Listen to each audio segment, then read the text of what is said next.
The illusion of paradise is always the cruelest thing. It makes you believe the battle has ended, right before the real final fight even begins. I once believed I had found that paradise in a small wooden cabin tucked deep within the pine forests north of Lake Tahoe, right on the Nevada border. It was my refuge, the tangible proof of a life spent sacrificing in silence. It was the reward for 40 years of backbreaking work, for all the vacations I missed, for the double shifts in diners that reeked of stale coffee and cleaning chemicals, for those nights spent hunched over accounting books in a tiny Reno office. I had built something I could finally call mine, undeniably mine, something no one could take away. The scent of pine and damp earth there held every dream I had ever postponed. Peace, stillness, the whispering promise in the wind slipping through the trees, the absolute freedom of not having to answer to anyone, not having to be anything other than myself. Marietta Holloway, a 61-year-old woman who for the first time in her life was allowed to simply rest. Every dollar I poured into that cabin carried the weight of exhausted years, aching hands, a constant dull throb in my lower back, knees that couldn't bend anymore without a groan slipping out. But no matter what, it was mine. Mine alone. Until that Friday afternoon at the end of October, when I realized the words mine no longer meant anything. And that was only the opening scene. If you think the story ends here, wait until I walk into the house I spent my entire life trying to own. You won't believe what was waiting behind that door. Come with me. The late October Friday afternoon in Reno, Nevada carried the dry, cutting chill typical of the desert. From the window of my small apartment on 4th Street, I could see the distant western ranges, where Lake Tahoe rested quietly under the autumn sky, and beyond that, hidden in the deep green pines, stood my cabin. And that afternoon, I knew I needed to go there. Immediately. The noise of Reno, the unending traffic, the casino slot machines chiming through open doors, the drunken arguments drifting from a street over, felt like a damp, heavy blanket pressing against my chest. I couldn't breathe. I needed quiet. I needed air. Jordan, my son, had grown distant these past few weeks. Our conversations had become so short they barely held emotion. His messages were only a few words long, and Tiana, his wife, hadn't answered my last 3 calls. I kept telling myself they were just busy, that the silence was the natural rhythm of 2 young adults building a life, not a widening gap in their hearts. But deep in my bones, I knew something was wrong. There are moments when a mother's intuition knocks softly, just enough to make you look twice. But the more you try to ignore it, the louder it becomes. That afternoon, the sound inside me was almost a scream. 3 years ago, Jordan brought Tiana to meet me for the first time. He was glowing, holding the hand of a young woman with sleek, straightened hair and a designer dress that made my little apartment feel even smaller. "Mom, this is Tiana.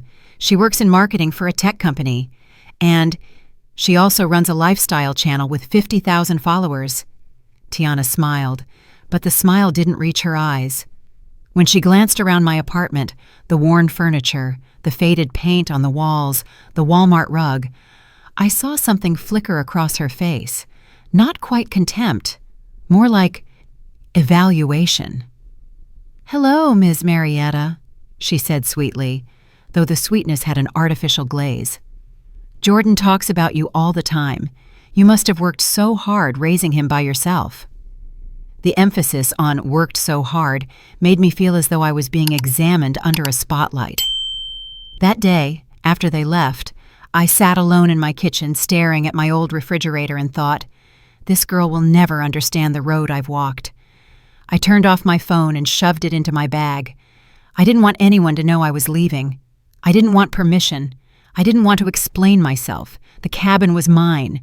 I had the right to go whenever I wanted.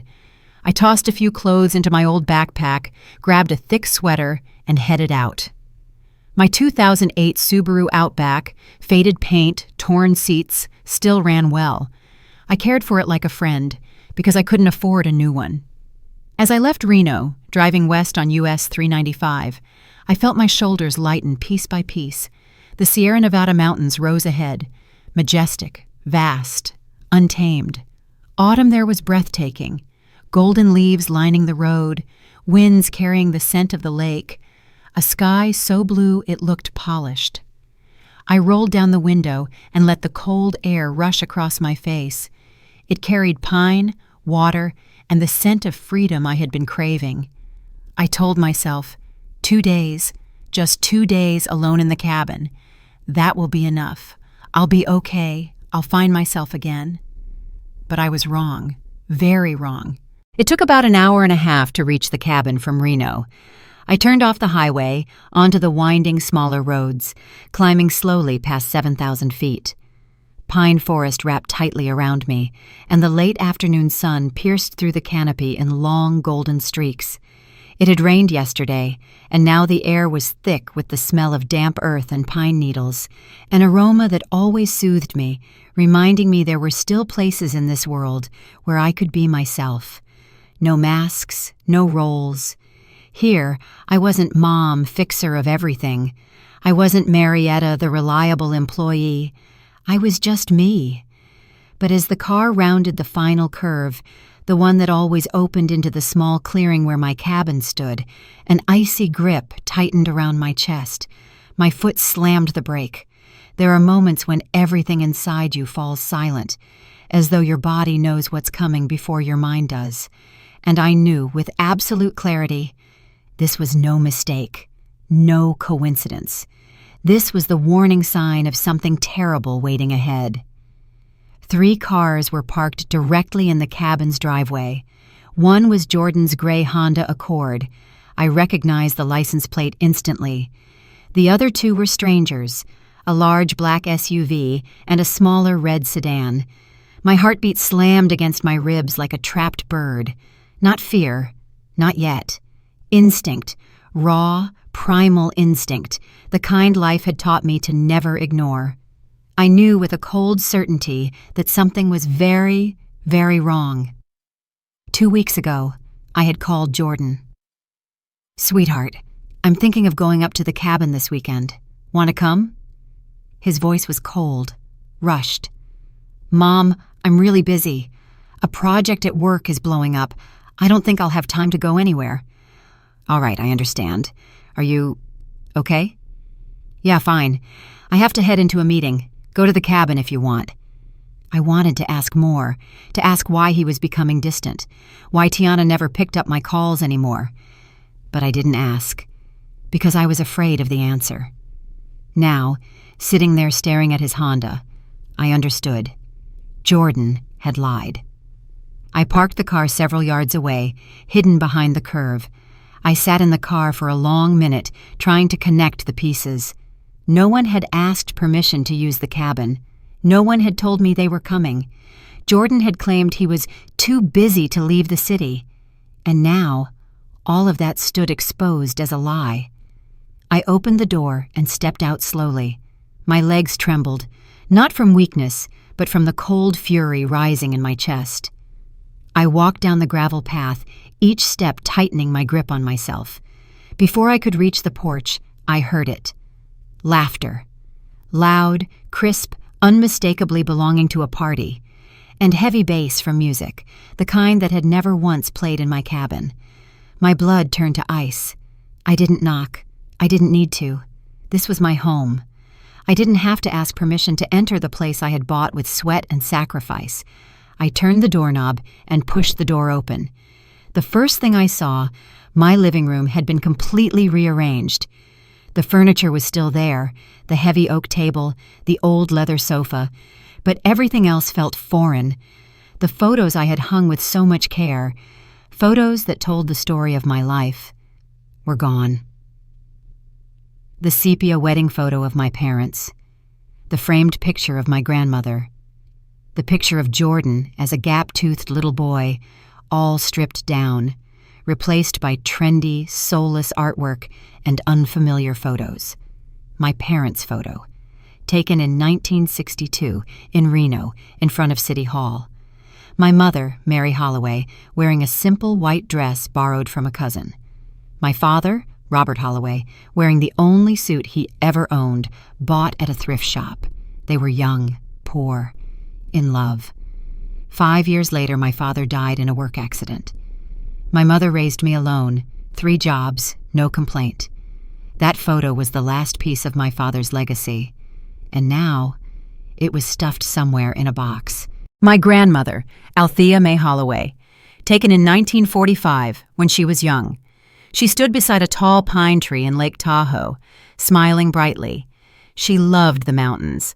She used to say, "Marietta, if you ever have money, buy a piece of land here. Don't let anyone take it from you." I had honored her wish. And now, someone had removed her from the wall of her own mountains. A photo of Jordan at age 5. He wore a red sweater, clutching a stuffed dog, smiling with 2 missing front teeth. That was the day I had finally paid off a medical debt. We celebrated with cheap pizza and McDonald's ice cream. Jordan said, "Mom, you're the best person in the whole world." Where had that child gone? On the dining table were opened bottles of wine, expensive leftover food, countless dirty glasses. The fireplace was lit, the same fireplace I had installed myself 5 years ago, learning through YouTube, laying each wooden plank after long workdays. Someone had turned my refuge into their private party. Tiana was the first to notice me. She was sprawled across my favorite armchair, the leather chair I had saved 6 months of graveyard diner shifts on Virginia Street to buy. 6 months wiping tables at 2 a.m., swollen feet, a back that felt like it was splitting. Every night counting, 47 shifts left. 30 more, 10 to go. And now, Tiana lounged on it as if it held no meaning at all. A glass of red wine dangled loosely from her hand. Her expression? Perfect smugness. When our eyes met, her face didn't register surprise or guilt. What I saw was pure annoyance, like I was a delivery worker interrupting her perfect afternoon. She stood slowly, deliberately, and set her wine glass down on my antique coffee table with a loud clack, enough for the music to stop, enough for everyone in the room to turn toward me. Jordan was sitting by the window. When he saw me, his face went pale, chalk white, a fear so childlike flickered across him that for a moment I nearly softened. Nearly. Beside him, occupying my sofa as though it belonged to them, were Eugene and Brenda Colson, Tiana's parents. 2 people I barely knew, 2 people I had always sensed were shallow and greedy, and now they stared at me with idle curiosity. Eugene Colson was a large man, the type whose voice naturally boomed, the type used to being the center of every room. He wore an expensive shirt and a flashy, oversized watch. Brenda Colson was thin, sharp-voiced, with a permanent expression of having been offended by something trivial. The way she looked at me was the way someone inspects a stain on a carpet. Tiana folded her arms and stepped toward me. Her eyes were pure ice, deep, unfiltered contempt she had never bothered to hide from me. No greeting, no, "Oh my gosh, Ms. Marietta, why are you here?" Not even a flimsy explanation. Just one question, small, laced with venom, nearly knocking the breath out of my chest. "What does the old intruder want here?" The silence that followed was suffocating. No one moved, no one breathed. Everyone stared at me, waiting for me to crumble, waiting for me to stutter, to apologize, to withdraw, as I had been trained my entire life to keep peace. Old intruder. Those 5 words sliced straight into me like a knife, not because they were untrue, but because they came from my daughter-in-law's mouth. The daughter-in-law whose wedding I had spent $8,000 on, the wedding she demanded, overflowing with imported flowers and a dress worth 3 months of my salary. The woman I welcomed into my home as if she were my own child. The woman I invited to dinner every week, whose birthday gifts I carefully wrapped with chosen ribbons and paper. The woman whose luxury gym membership, $150 a month, I continued paying because Jordan insisted. She needs it for her vlogger job. And now, in the house I built with exhaustion and sacrifice, she called me an old intruder, while Jordan, my son, sat there in silence, letting his wife humiliate his mother. But in that moment, something inside me, something I thought had been worn down over the years, finally snapped. Not my pride. That had been stepped on many times already. What broke was the last chain of submission. This wasn't just them trespassing on my property. It was breathtaking audacity, complete layered disrespect, the cruelty of treating me like the one in the wrong, as if I had no right to set foot in the home I had built with blistered hands. Tiana went on, her voice rising, overflowing with an inexplicable confidence. "I'm calling the police. You can't just walk into private property like this. This is trespassing." A strange calm, almost surreal, washed over me. Not resignation. Clarity. Sharp, diamond clarity. For the first time in my life, I knew exactly what to do. I wouldn't shout. I wouldn't cry. I wouldn't beg for an explanation. I would simply stand, and I would sit there and watch the entire world they'd built on lies and selfishness begin to crack. I smiled, a small, restrained smile. But Tiana saw it. Something in her defiance wavered. She had expected tears. She had expected me to turn, to retreat. She hadn't expected this. She hadn't expected calm. "Go ahead," I said, my voice steady and clear, slicing through the heavy room. "If you dare." I walked past her slowly, stepped into the center of my living room, and sat on the sofa across from them. I folded my hands on my lap and raised my head, meeting each gaze one by one. Jordan still refused to look at me. He stared at the floor as though it held all the answers to the universe. Eugene and Brenda exchanged uneasy glances, their confidence slipping. Tiana stood frozen, phone in hand, her finger hovering above the screen. Her bravado was crumbling. Something in my refusal to play the victim, something that didn't fit the script she had prepared, had thrown her entirely off balance. If you think this was the first time Tiana dared speak to me that way, it wasn't. Old intruder was merely the peak. Before that came countless small cuts, words disguised as harmless, but sharp enough to bleed a mother's dignity. I once invited the whole family to my tiny apartment for Thanksgiving. I had cooked for a week: turkey, mashed potatoes, homemade pumpkin pie. Tiana arrived an hour late. Wearing an expensive white dress, perfectly styled, she walked in holding her phone up to photograph the table. "Let me take a few shots for Instagram, Miss Marietta. I need content," she said, rearranging the dishes without asking. Then she turned to Jordan, speaking loud enough for me to hear. "You know, XYZ restaurant has a Thanksgiving buffet for only $40. We should go there next year. So much easier." I had spent 3 days cooking. $200 on ingredients. And that's what she said. 7 months ago, I slipped in the bathroom and sprained my ankle. I called Jordan to take me to the hospital. He arrived with Tiana. On the way, Tiana said, "You know, older people fall easily. You should consider moving into assisted living. Much safer." I was 61, not 91. Her words felt like a sentence, like I was nothing but a burden. 6 months ago, I asked Jordan if they planned to have children. Tiana cut in. "We're not ready. I need to focus on my career. I don't want to end up like women who let themselves go." The way she looked at me when she said, "let themselves go," felt like she was holding up a mirror. Me, the mother who worked 60 hours a week so Jordan wouldn't have to take out student loans. I had swallowed every insult, for peace, for Jordan. But today, I wasn't swallowing anything.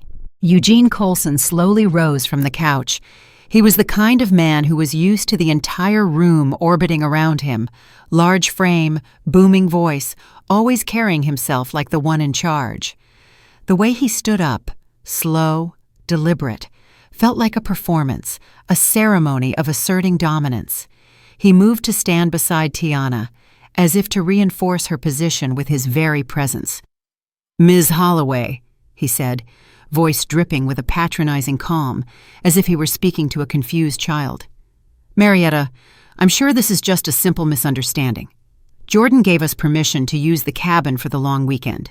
He said you were out of town, that you wouldn't be coming, that there would be absolutely no issue. In fact, he assured us you personally approved this."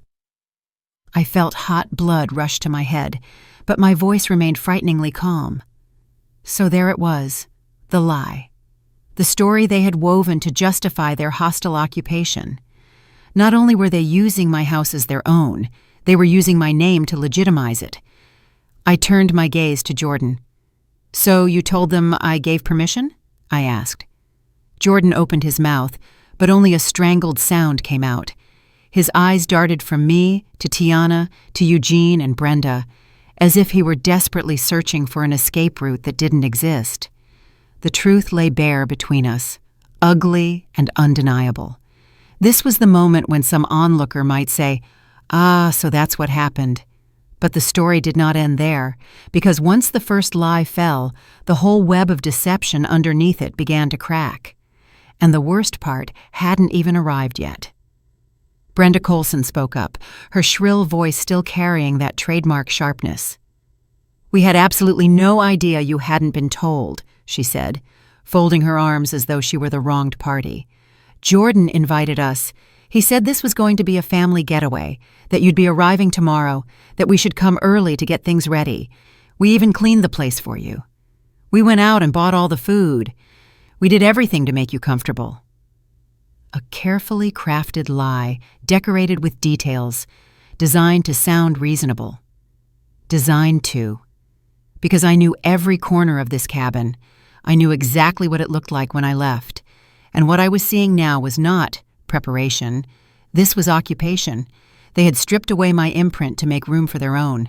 "So Jordan lied to you," I said, letting each word drop into the thick air. "Because I never gave permission. I never said I was traveling. I never knew any of you were going to be here." Silence pressed down on the room again, but this time it was different. It was heavy with doubt, with alliances beginning to wobble. Eugene and Brenda exchanged a new kind of look, less confident, more uncertain. Tiana's grip on her phone tightened so much her knuckles went white. Jordan kept his head bowed. "That is not true," Tiana snapped, her voice cracking with agitation. "Jordan would never lie about something like this. You must have forgotten. At your age memory, mixing things up is normal." There it was, a direct hit. The classic tactic. Attack the victim's memory.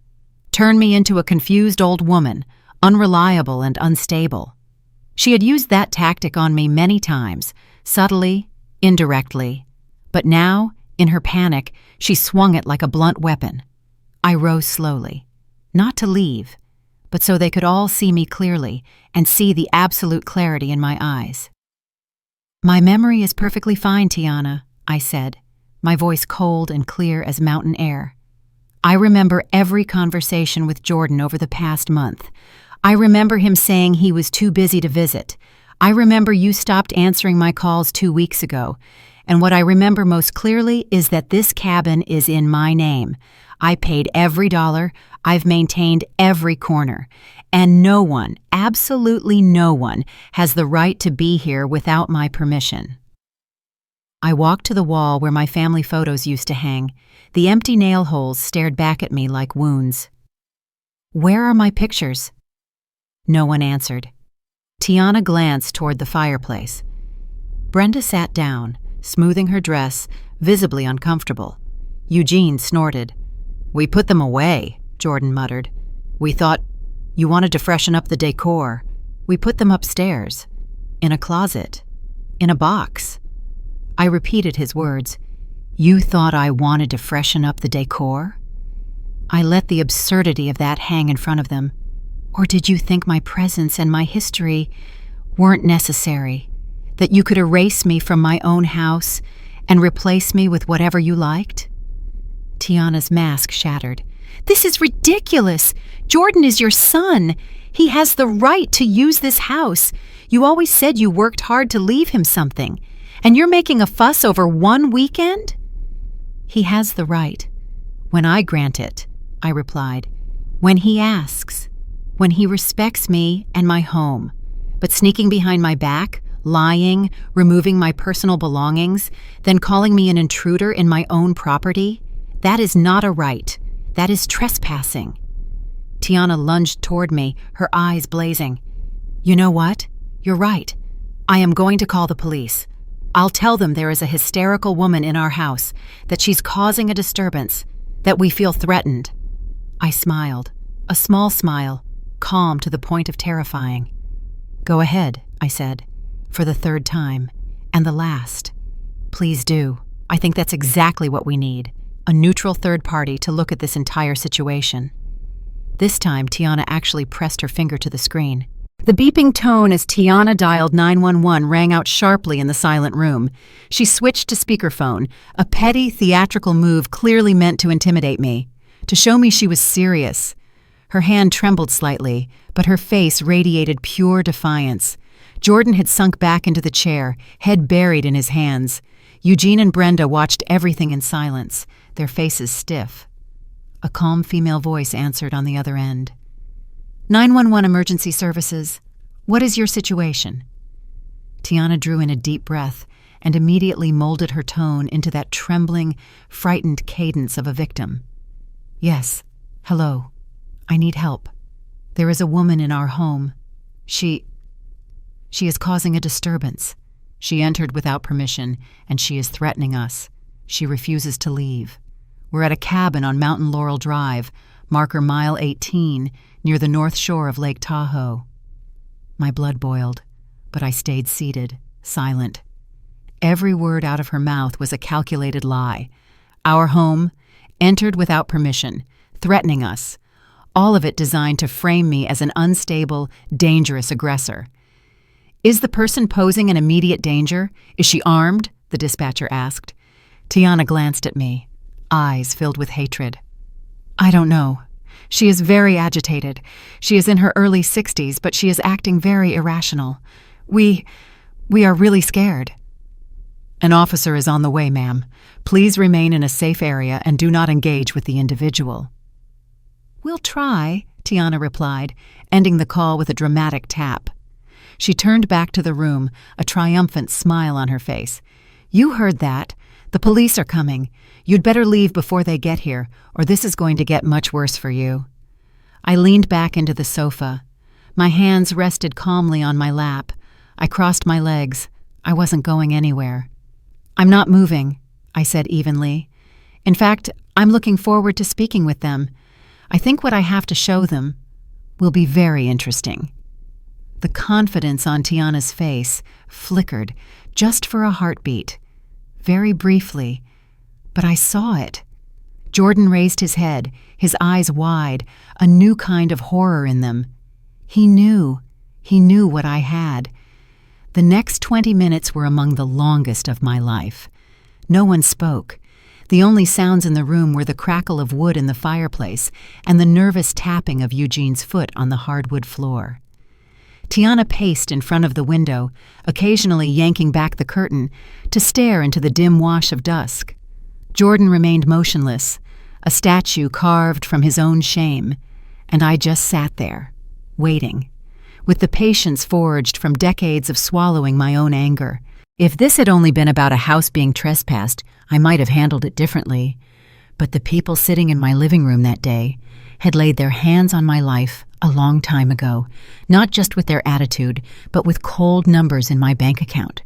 3 months ago, I received a letter from the bank. They said there was an issue with my account. I called immediately for clarification. The bank employee said, Ms. Holloway, we're reviewing your monthly contributions to the mortgage of Jordan Holloway. Could you please confirm? Contributions? I cut in. I don't contribute to his mortgage. There was a brief silence on the other end.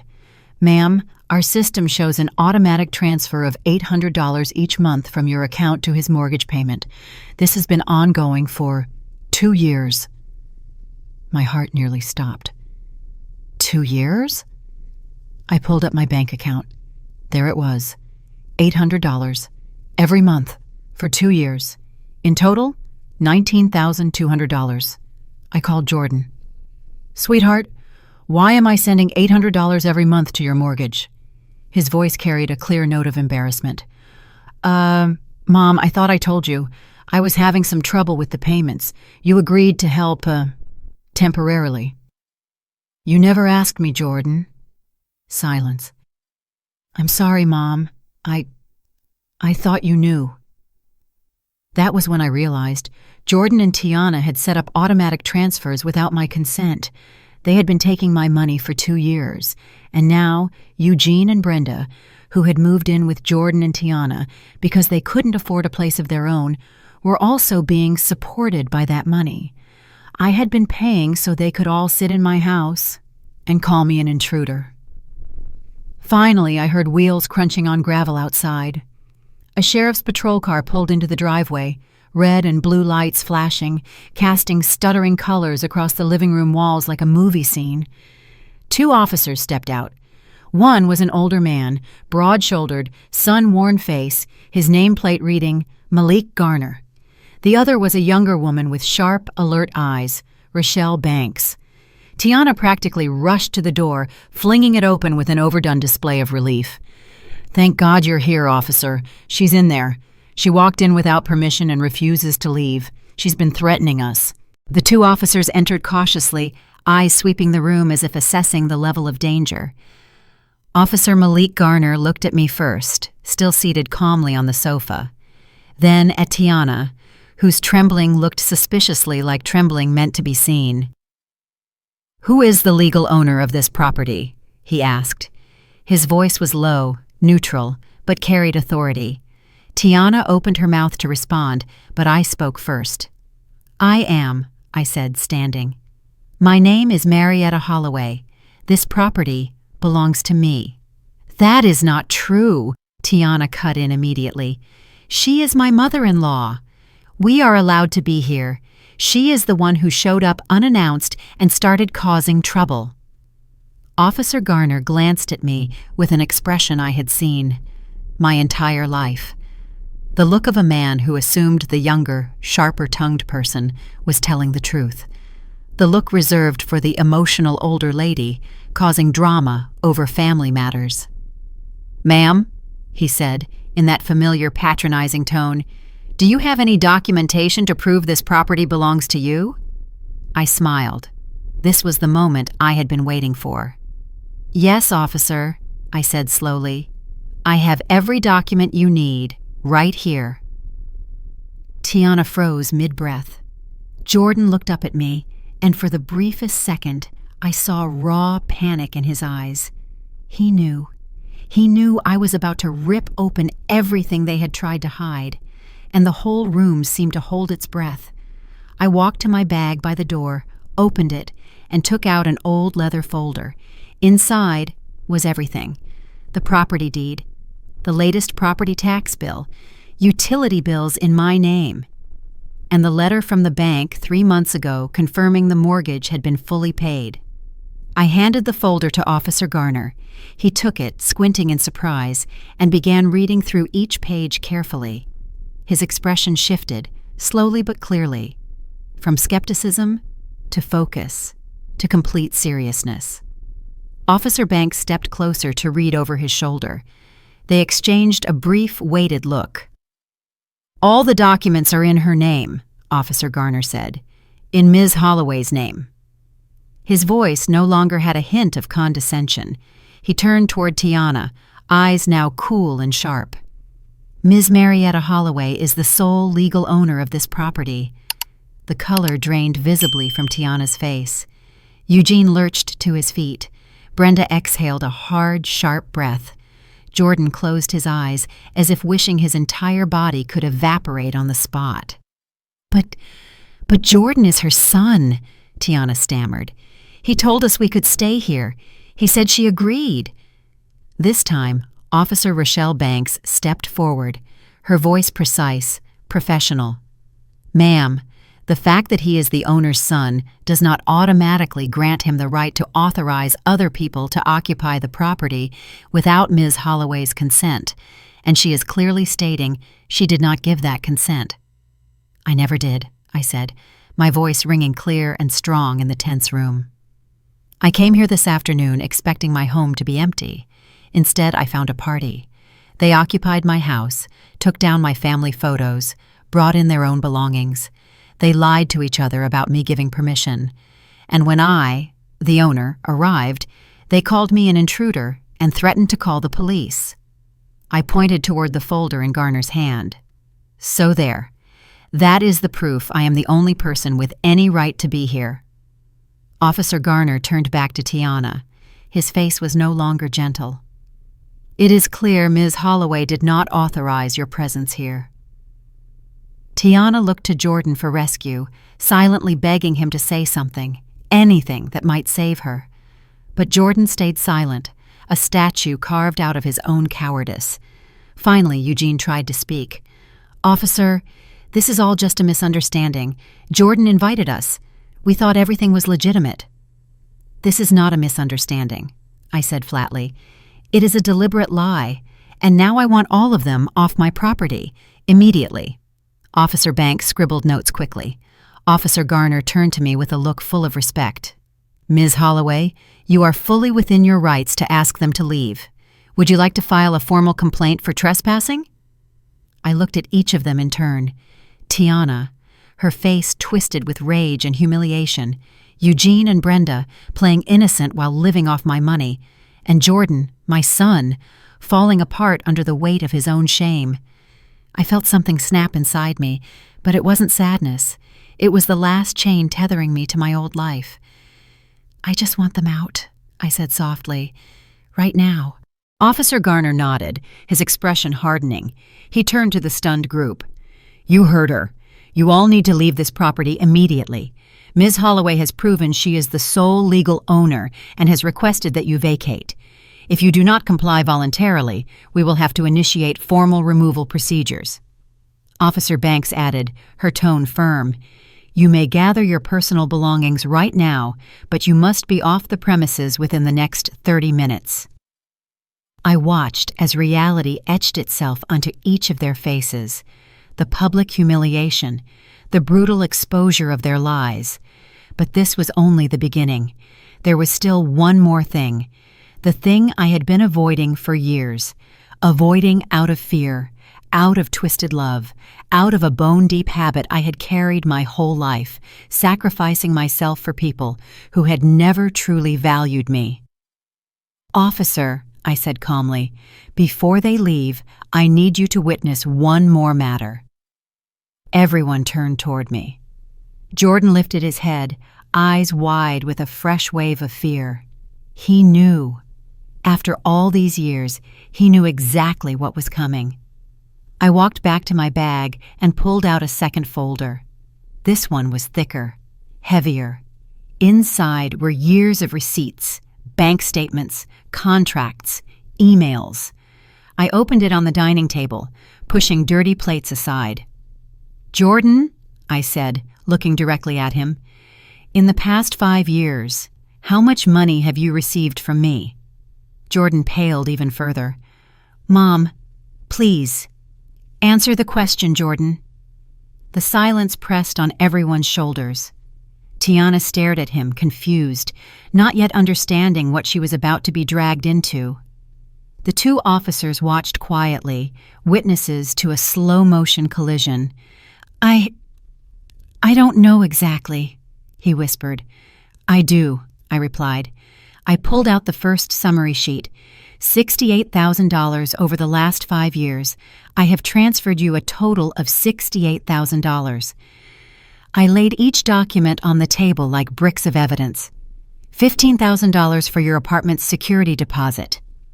$8,000 for the wedding Tiana wanted, the one that went $5,000 over budget. $5,500 to pay off Tiana's credit card after the honeymoon. $12,000 for an emergency car repair. The rest is a stream of smaller transfers, several hundred at a time, every time you were short. I fixed my eyes on Jordan. "Do you remember? 5 years ago you called me.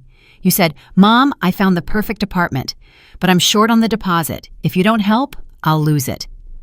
I paused, letting that memory hang in the air. I withdrew money from my retirement account, the account I rely on to rest when I grow old. I transferred you $15,000. I didn't hesitate. You told me, Mom, I'll pay you back. I promise. I gave a short, bitter laugh. You never did. The $8,000 wedding. I turned to Tiana. You remember your wedding, don't you? You and Jordan and I sat down and planned it with a $12,000 budget, but you wanted imported flowers, a fancier venue, a famous photographer. The total went up to $20,000. Jordan called me, practically in tears. Mom, Tiana's parents can't contribute more. If you don't help, she'll be devastated. I added $8,000. You got your dream wedding. Tiana opened her mouth, but no words came out. The $5,500 credit card debt.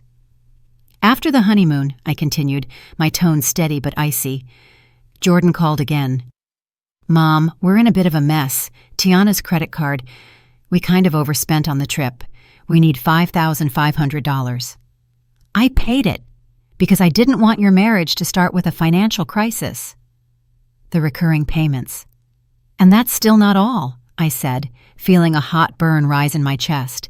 Not from weakness, but from righteous anger after all these years. I pay your car insurance, $310 a month.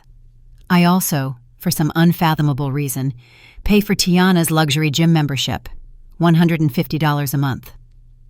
And for the past 2 years, since you've been struggling, I've been covering 20% of your mortgage. That is another $800 each month. I laid out more documents, bank statements, canceled checks, emails from Jordan. Mom, I'm desperate. Mom, just this one last time. They were all there, clear, black and white. If the story stopped at the money, someone might still try to excuse it under the word family. But the problem wasn't just the $68,000. The problem was how they treated me like an ATM with mother's love stamped on it, believing I would never dare pull the plug. I turned to Eugene and Brenda. And you two, I said, my voice thin and sharp as a blade. You moved in with Jordan and Tiana 3 months ago because you couldn't afford your own place. Do you know who has been funding that generosity? Eugene opened his mouth, but no sound came out. I have. With the $800 a month I've been paying into their mortgage, I've been paying for the roof over your heads while you sit in my house and listen to your daughter call me an intruder. My voice finally broke, but not from weakness, from being drained for a lifetime. In the last 5 years, I have poured over $68,000 into keeping your adult lives from sinking. That's not even counting gifts, dinners, clothes. And this is how you repay me, taking over my house, inventing stories about me, taking down my pictures as if I never existed, as if I am nothing but a bank account, not a human being. 12 years ago. Jordan was 23, newly graduated, with a modest first job. A month later, he called. Mom, his voice was shaking. I'm so embarrassed. My car broke down. The repairs cost $1,200. I don't have the money. Can you help? My heart softened in an instant. Don't be embarrassed, sweetheart. I'll transfer it right now. I sent him $1,200. No questions asked. I thought that would be the only time. But 6 months later, he called again. Mom, I need $800 for rent. I promise I'll pay you back. Then a year later, Mom, I need $2,000 for a computer. I need it for work. Once became twice. Twice became 10 times. 10 became countless. And I never dared say no because I was afraid that if I didn't help, my son would stop loving me. Jordan shot to his feet, tears streaking down his face. Mom, I didn't realize. Didn't realize what? I cut in, my voice sharp as steel. That I was carrying your entire adult life on my back? That every time you were in trouble, I was pulling money from my retirement? That your wife has been living comfortably off my sweat and my joints and my sleepless nights? Tiana, don't. I nearly growled. Don't you dare put it all on her. It's not just her. You were there. You saw how she treated me. You said nothing. You let it happen. You share equal responsibility. I pulled out my phone. This time, my hands didn't shake. They were steady, firm, resolute. "From this moment on," I said slowly, "I am canceling every automatic transfer to Jordan Holloway's accounts." I opened my banking app. "I am canceling the car insurance payments." Tap. "I am canceling my monthly contribution to the mortgage." Tap. "I am canceling the gym membership payments for Tiana." Tap. I hit confirm on each one. Every tap was a chain link snapping. Tiana watched me, her expression cracking apart. "Mom, please wait," Jordan begged. "We can talk about this. We can fix it, Mom." "There is nothing left to fix," I replied, my eyes still on the screen. "For years, I have been the one fixing everything for you. I paid your debts. I covered your mistakes. I did it because I love you, because I thought it was my responsibility." I exited the app and put my phone away. But I have confused support with enabling. I have confused love with allowing myself to be exploited. I pulled another document from the folder. "The car you drive, Jordan, is in my name. I co-signed the loan because your credit score wasn't high enough. If you stop paying, they come after me. This week, I will be contacting the bank to remove my name. If you cannot shoulder the full payment on your own, you will have to return the car." "You cannot do that!" Tiana finally broke, her voice now filled with genuine panic. "That is our car. We need it to get to work." "You should have thought about that earlier," I said, my tone icy. "Before you disrespected me, before you assumed I would always be there to clean up the mess, no matter how you treated me." Brenda spoke for the first time in minutes, her shrill voice dripping with outrage. "This is cruel. They are your family. How can you be so harsh with your own son?" I turned to her, calm to the point of chilling. "You want to know what hard really looks like, Brenda? Hard is working 60 hours a week for 30 years to give your son a life you never had. Hard is sacrificing your own dreams to pay tuition so he doesn't drown in debt. Hard is never taking a proper vacation so he can go to Europe. And then, at 61, realizing your family only sees you as a walking cash machine, as someone who isn't even worthy of the basic respect they would give a stranger on the street." For the first time, my voice rose fully, thick with a lifetime's worth of hurt. "You and Eugene moved in 3 months ago because you couldn't afford your own place. Do you know who has been sponsoring that kindness? I have, with the $800 I pour into their mortgage every month. I am paying for your roof while you sit in my house and watch your daughter call me an intruder." Eugene's mouth opened, but nothing came out. The truth was too blunt, too brutal to deny. I pulled out the final document, a copy of their mortgage agreement. "Tomorrow morning I will be contacting the bank. From now on, you will be fully responsible for all payments. If you cannot keep up, within 90 days, foreclosure procedures will begin." Silence fell again, heavy as stone. Even the 2 officers looked uncomfortable. Tiana covered her mouth with her hand, eyes wide, hollow with panic. Eugene and Brenda sat frozen, pale. And Jordan just sat there and cried. No more hiding, no more pride. The tears of a man watching the entire cushioned world he had been leaning on collapse. I carefully stacked each sheet of paper and slid them back into the folder. The movements were slow, deliberate. Every page folded away was a chapter closing, a chain being cut, a burden being set down. "You have 30 minutes, I said, my voice as calm as Tahoe's surface at dawn. Officer Garner nodded in confirmation. "That's correct. We'll wait outside to make sure everyone clears out safely." The 2 officers stepped out onto the porch and closed the door behind them. That left just us, me, Jordan, Tiana, Eugene, and Brenda, trapped in a private moment none of them truly wanted to face. The air was so thick it was hard to breathe. Jordan was the first to move. He pushed himself up from the chair, his legs trembling like they could barely hold him. He staggered toward me, hands reaching out the way a child reaches for forgiveness. "Mom," his voice broke. "Mom, I'm sorry. I'm so sorry. I never wanted things to end up like this." He tried to come closer, but I raised my hand, signaling him to stop. "What exactly did you not want, Jordan?"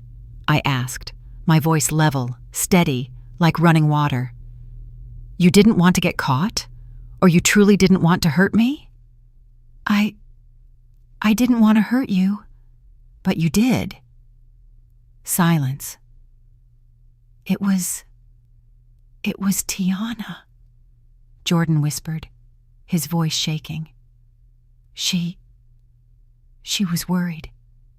She didn't think it would go this far. She just... Don't.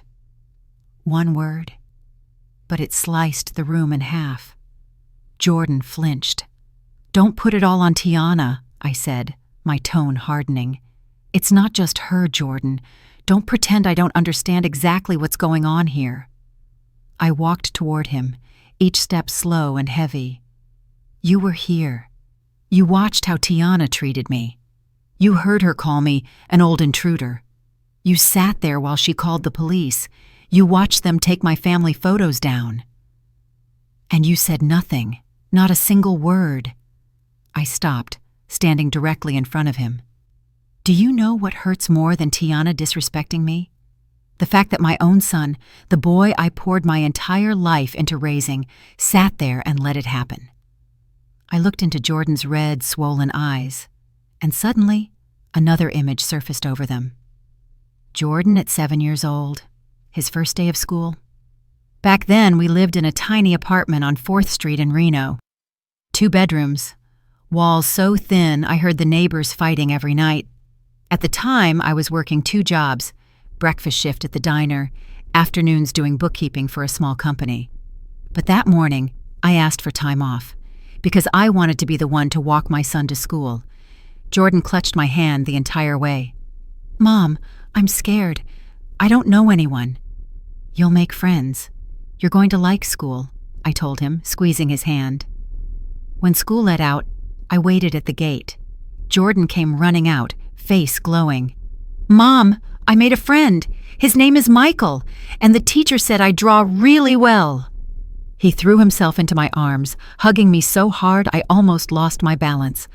"Mom, you're the best person in the whole world. I love you so much as all the stars in the sky." I cried on the drive home that day. Tears of happiness, tears of gratitude. I thought, it's all worth it.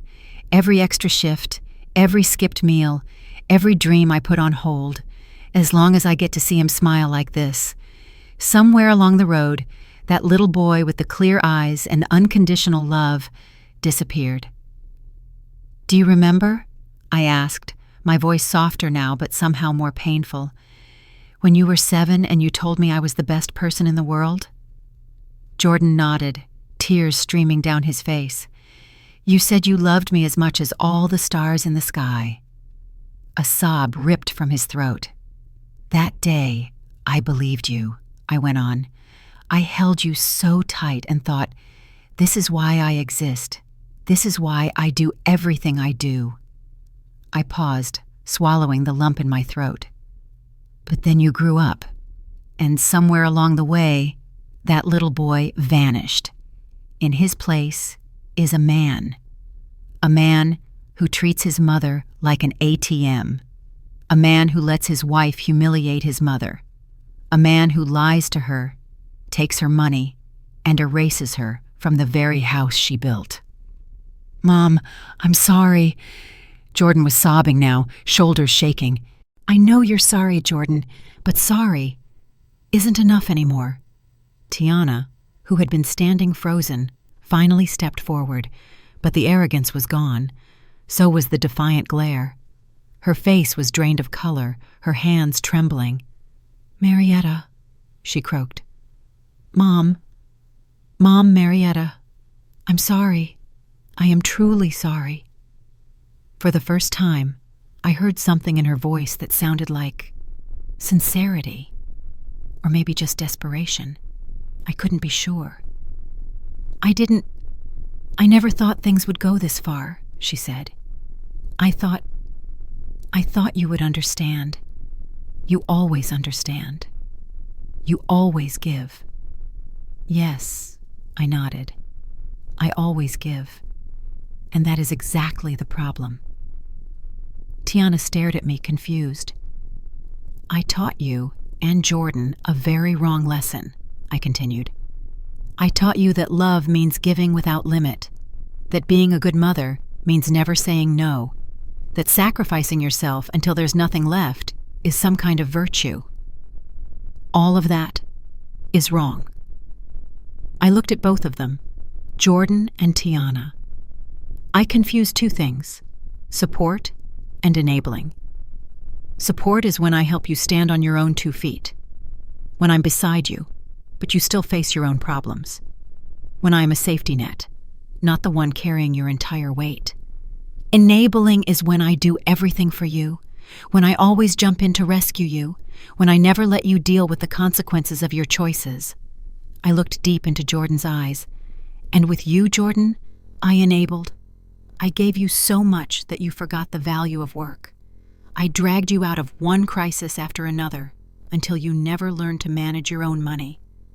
I loved you in a way that was wrong. No, Mom.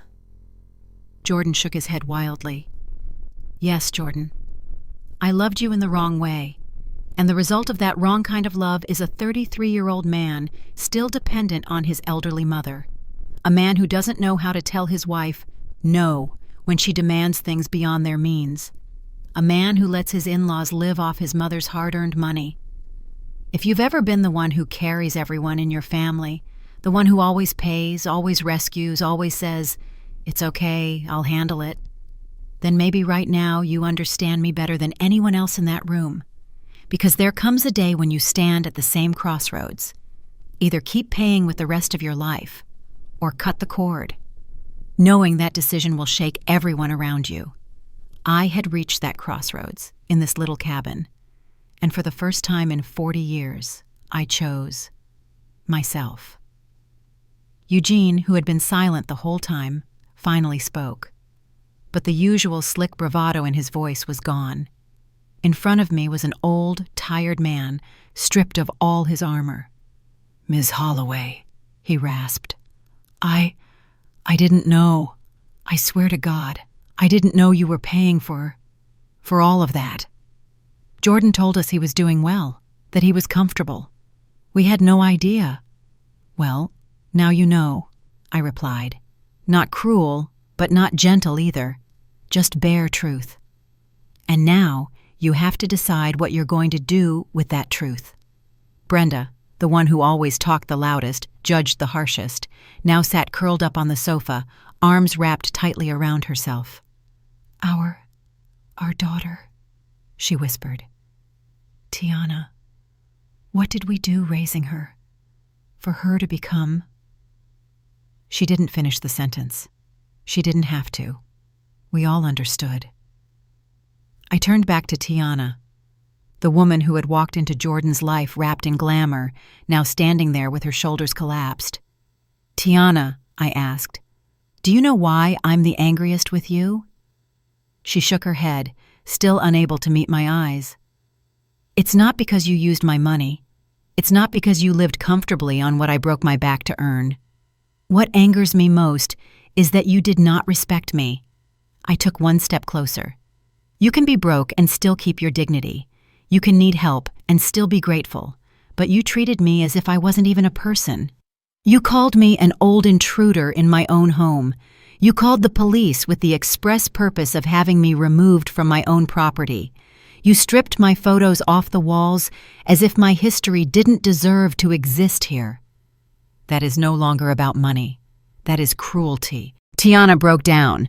Not the performative crying she'd done before, but the raw sobbing of someone who has finally seen themselves clearly in the mirror and is horrified by what they see. "I'm sorry," she choked out. "I'm truly sorry. I didn't realize what I had turned into." Tiana sank to her knees in front of me, not as a show, as a real surrender. "Mom, can you teach me?" she whispered. I don't know how to live without leaning on other people. My parents always gave me everything. Then I met Jordan, and you gave us everything. I've never had to stand on my own. I'm terrified. I don't know how we're going to survive without your money." This was the moment I could have turned away. I could have said coldly, "It's too late." But when I looked into Tiana's eyes, I saw something I'd never seen there before. Real fear, real awareness. And I remembered myself years ago when my husband left, and I was alone with a 3-year-old boy and exactly $200 in my account. I had been terrified too, but I learned, and I survived. "I cannot teach you, Tiana," I said, my voice gentler now but still firm. "That is no longer my responsibility. But I will tell you this: you will survive, you will learn, you will struggle, be afraid, and make mistakes, but you will learn. And when you truly learn how to stand on your own, not on other people's money, not on your parents' or your husband's rescues, then you will find something worth more than all the money I ever gave you. You will find self-respect." Tiana nodded, tears streaming without pause. "But I cannot help you anymore," I said clearly. "Not because I don't care, but because if I keep helping, I will be stealing the only chance you have to grow up." Jordan knelt down beside her. He looked up at me, and for the first time in years, I saw my son again. Not in the body of a grown man, but in the core of who he really was. "Mom," he said, his voice steadier now, "I've treated you like an ATM. I let Tiana disrespect you because I was too cowardly to stop it. I lied to you. I took your money. I've been a terrible son. But I want to change. I don't know where to start, but I want to." I looked at my son, the one I loved more than my own life, and it felt like my heart cracked open. But it was the kind of crack that lets something heal the right way. "Jordan," I said, placing my hand on his cheek, for the first time since I'd walked into this house, "I love you. I always have, and I always will. But love does not mean enabling. Love does not mean letting you go on living irresponsibly. My forgiveness does not come with a check. It does not come with a transfer. It does not come with yet another rescue. If you want real forgiveness, not just in words, you will have to earn it yourself. You will have to prove with your actions that you can take responsibility for your life. You'll have to learn to live within your means. Learn to say no to things you cannot afford. Learn how to be a grown man."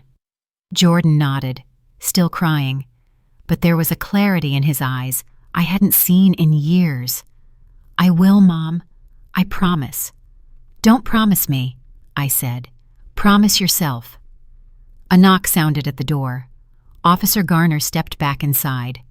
"Time's up," he said, not harsh, but firm. "Everyone needs to leave now." Eugene and Brenda moved first. They quietly picked up their bags, saying nothing. As he passed me, Eugene hesitated. "Ms. Holloway," he said hoarsely, "thank you for showing us the truth." It was the closest thing to an apology he could give.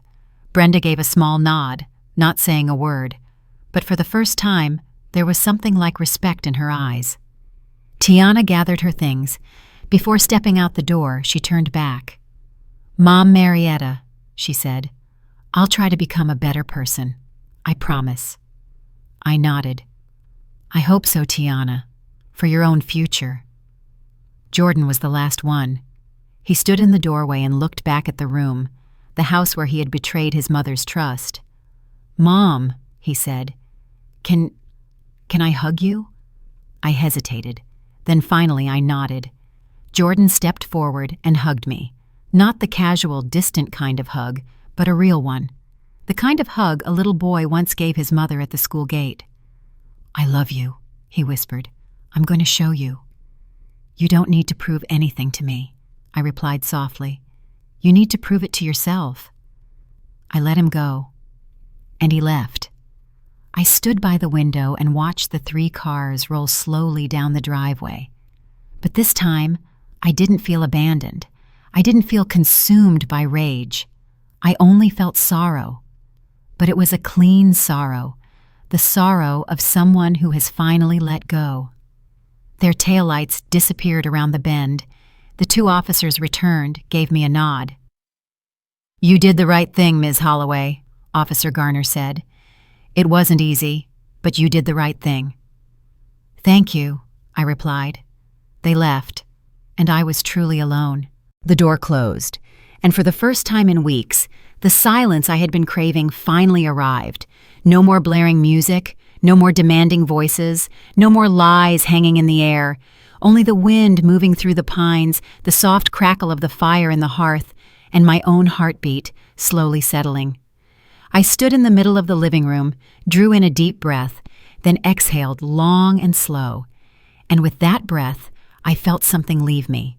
The anger, the resentment, the crushing sense of never enough that had sat on my shoulders for years. I walked up the stairs, 1 step at a time, my legs still aching, but somehow lighter. Upstairs, there were only 2 bedrooms and a small bathroom. I opened the hall closet and pulled out a heavy cardboard box. Inside were the photos. My history, my family, my life. I carried the box downstairs, set it on the coffee table, and began rehanging each picture. The first was a photo of my parents, Mary and Robert Holloway, in front of the Reno City Hall in 1962. Borrowed wedding dress, secondhand suit bought for $12, no flowers, no luxury. They were poor, young, and had nothing except each other and their dignity. I hung the photo back in the center of the living room wall and laid my hand on the frame. "Mom, Dad, I finally understand," I whispered. "Dignity doesn't come from money. It comes from knowing who you are and not letting anyone trample that." Next was a photo of my grandmother, Althea May, standing in front of a pine tree here at Lake Tahoe in 1945, before she was abandoned with 3 children to raise alone. In the picture, she still looked young, free, full of dreams. I remembered what she told me when I was 16. "If you ever have enough money, buy a piece of land out here, and don't you let anybody take it from you." I hung her photo and murmured, "You were right. I did buy it, and today I protected it. No one is taking it anymore." The last photo was of Jordan at 5 years old, in a red Christmas sweater, holding a stuffed dog, grinning so wide you could see the gap where 2 front teeth were missing. I remembered that day, the $340 doctor's bill that nearly swallowed our rent money, and still, on the way home, he sang songs in the car just to make Mom happy. That little boy is still somewhere inside the man I just had to force out of my house.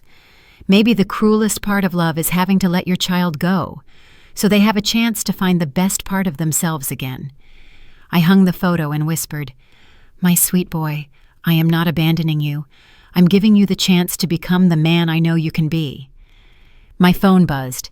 A text from an unknown number. Jordan. "Mom, this is my new number. I know you blocked my old one, and I'm not asking you to unblock it. I just wanted you to know we got home safely." On the drive back, Tiana and I talked the whole way. "Next week, we're meeting with a financial counselor. I canceled Tiana's credit card. We're going to make a budget and learn to live within our means. I don't know if we'll manage, but we'll try. I love you. I won't bother you anymore. But someday, I hope I'll be able to show you I've changed." I read it 3 times, then replied, "Marietta. My dear, I love you. I have always loved you. I am proud of the first steps you're taking. It will be very hard. There will be moments you want to call and ask for money. Don't. If I give it, I'll steal your chance to learn. Struggle. Stumble. Learn. When you are standing on your own 2 feet, on your effort, not my money, call me. I'll be here. As a proud mother, not as an ATM. You can do this. I believe in you." I sent the message and put the phone down. I didn't block the new number. I didn't save it either. When Jordan is truly ready, he will call, and I will be here. I went into the kitchen, the old copper kettle, the wooden counter I had repainted myself. I filled the kettle, turned on the stove, chose chamomile tea, added a little honey. The water slowly came to a boil, and the warm scent of tea spread through the cabin. I carried my cup back to the living room and sat down in the armchair I'd worked 6 months to afford. The chair is mine, the cabin is mine, and this life, at long last, belongs to me again. Outside, the sun was setting behind the Sierra Nevada range, painting the sky in pinks, oranges, and purples. Lake Tahoe shimmered in the distance. I took a sip of tea, hot, slightly bitter, but perfect. I thought about my 61 years, working, sacrificing, giving, believing my worth was measured by how useful I was to everyone else. Today, I understood. My value is not in what I give. It's in who I am, even when I stop giving. If you're listening to this, and you're the one who always puts out fires for your family, the one they borrow from, the one who always says, "I'll take care of it," then listen closely. You are not selfish for saying no. You are not cruel for setting boundaries. You are not a bad person for demanding respect. It took me 61 years to learn that. Don't wait as long as I did. Every year, countless older people are financially exploited, not by strangers, but by their own family. Most of them stay silent out of shame or fear of breaking the family apart. But here is the truth. It is not your fault you were exploited, and you have the right to protect yourself. Today, I let go of Jordan, not because I stopped loving him, but because for the first time, I believe he can stand on his own. The fire still burned in the hearth. The wind whispered through the trees. The first star appeared in the deepening purple sky. I sat in my wooden cabin, the one I bought with long shifts and careful savings, and felt something I had never fully known before. Peace. Not the fake peace that comes from avoiding conflict, but the peace that comes after facing the truth and finally choosing to stand on your own side. I am 61. I am not young. But today, I am free. Free from twisted obligations, from unappreciated sacrifice, from the fear that if I stop giving, I will stop being loved. I closed my eyes and smiled, because for the first time in my life, I chose myself. And that is not selfish. It is survival. It is self-love. It is a new beginning.